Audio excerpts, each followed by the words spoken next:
झालेलं पाहायला मिळतं. या पार्श्वभूमीवर मराठवाडा दौरा आहे. विशेषतः मराठवाड्यामध्ये हे सर्वात जास्त ही परिस्थिती निर्माण झालेली आहे.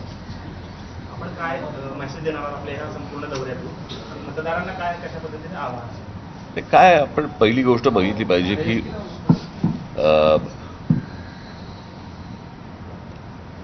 मुळात हा विषय कसला आहे? विषय आहे शिक्षणाचा, विषय आहे नोकरीचा,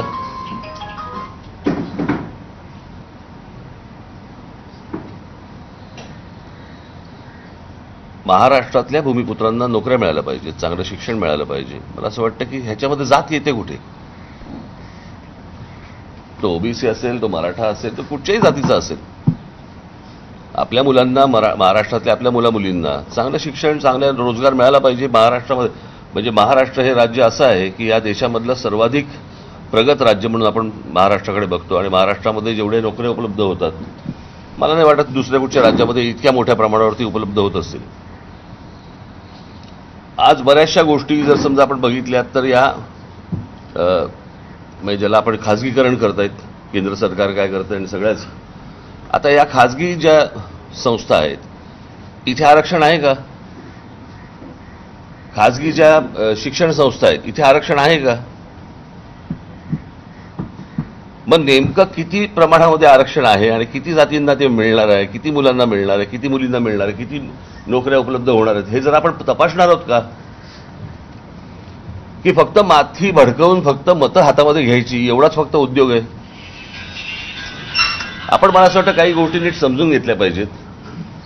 हे सगळं जे राजकारण चालू आहे हे कोणाच्या ना कोणाच्या तरी खांद्यावरती बंदुका ठेवून फक्त राजकारण सुरू आहे आणि मतं फक्त हातामध्ये घेणं सुरू आहे. याच्या पलीकडे ना त्या आपल्या ओबीसी असतील, नाही तर मराठा असतील, नाही तर अजून कुठच्या मुलामुलींचा ह्याच्यामध्ये विचार नाहीये.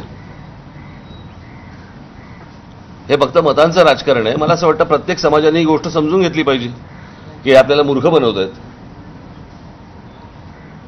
आणि ह्याच्यातनं हाताला काही लागणार नाहीये.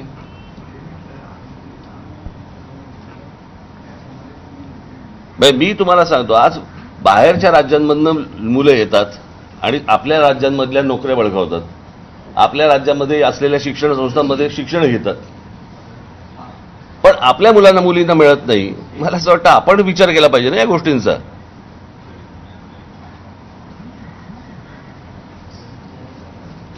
आणि मग या शिक्षण संस्थांमध्ये या मुलामुलींना का नाही आपल्याकडे शिक्षण मिळत, बाहेरच्या मुलांना का मिळतं? मग ते सगळ्या गोष्टी पैशावरती येतात.